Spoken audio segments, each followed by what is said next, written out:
In the silent, frost-kissed peaks of China's Tianshan Mountains, a story unfolds. It's a story of patience, of trust, and of a connection that transcends species. This is the world of the pika, one of the rarest and most elusive mammals on Earth. At sunrise, as mist drifts through the jagged rocks, a tiny creature sits motionless. It's an pika, a small relative of the rabbit, often called the magic rabbit. It looks out into the vast, lonely expanse as if waiting for something or someone. This high-altitude desert is its home, a realm of stark beauty and unforgiving harshness. Here, survival is a daily struggle. The landscape is a mosaic of sharp rocks and sparse vegetation, battered by relentless winds. In this immense wilderness, the pika is a tiny speck of life, a fragile being in a colossal world. Its existence is a testament to resilience, a quiet defiance against the odds. Yet its numbers are dwindling. Climate change is shrinking its habitat, pushing this incredible animal closer to the brink. For decades, one man has dedicated his life to protecting them. Li Weidong, the scientist who first discovered the pika in 1983, is their silent guardian. We see him now, a still figure amidst the stones, blending into the background. He sits quietly, his presence a subtle reassurance. From behind a rock, a cautious pika peeks out, its dark eyes alert, studying the unfamiliar shape. This is the beginning of a delicate dance, a test of patience and respect. The distance between them is more than just physical. It's a chasm of instinct, a barrier between the wild and the human world. Li Weidong remains perfectly still, his breathing slow and even. He knows any sudden movement could shatter the fragile trust. The pika, in turn, takes a hesitant step forward, its fur ruffled by the mountain breeze. It isn't fear that drives it, but a burgeoning curiosity. A silent question hangs in the cold, thin air. Days bleed into one another. The sun charts its course across the sky, casting long shadows that creep across the rocks. Morning light gives way to the golden hues of sunset, and with each passing day, a small miracle occurs. The pika ventures a little closer. First a few feet, then a bit more. Li Weidong never moves, never reaches out. His stillness is a promise, an offering of peace. He is not a conqueror, but a guest in their world. Finally, the moment arrives. Pika no longer hides. It sits calmly on a nearby rock,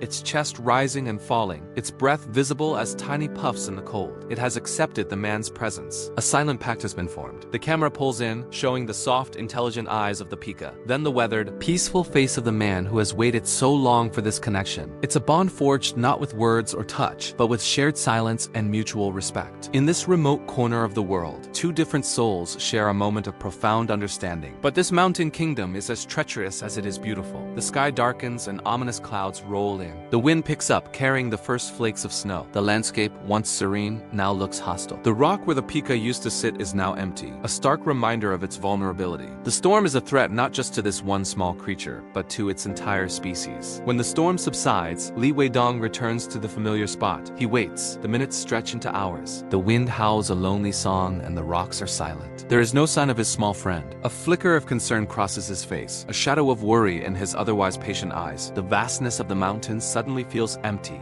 the silence heavier than before. He is alone, a solitary figure in a world that feels as if it's holding its breath. As dusk paints the peaks in fading shades of gold, a sense of finality sets in. Li Weidong rises slowly, his shoulders heavy with a quiet sorrow. He adjusts his pack, preparing to descend the mountain, his silhouette a stark, lonely figure against the darkening sky. He has done all he can. Perhaps this is goodbye, but then a flicker of movement. A tiny shape emerges from between the stones. It's the pika. It looks weaker, smaller, but it is here. Instead of darting away, it takes a few deliberate steps toward the man. It is a gesture of immense trust, a profound act of recognition in the face of hardship. Li Weidong sinks to his knees, his eyes filled with a powerful mix of relief and awe. He keeps his hands still, respecting the invisible line between them. They are two survivors, acknowledging each other across the divide. This is the culmination of everything: the waiting, the patience, the silent promise. And then, in an act of ultimate respect, Li Weidong slowly stands up. He takes one step back, then turns and begins his walk down the mountain path, never looking back. This is not abandonment, it is a gift. The greatest gift he can offer is to let it be wild, to let it be free. The pika remains on its rocky perch, watching the human figure shrink into the distance until it disappears. The wind gently moves its fur. Then, it turns its gaze back toward the endless mountains, its rightful home. As the last light of day fades, we are left with a final, powerful image. The tiny pika, alone,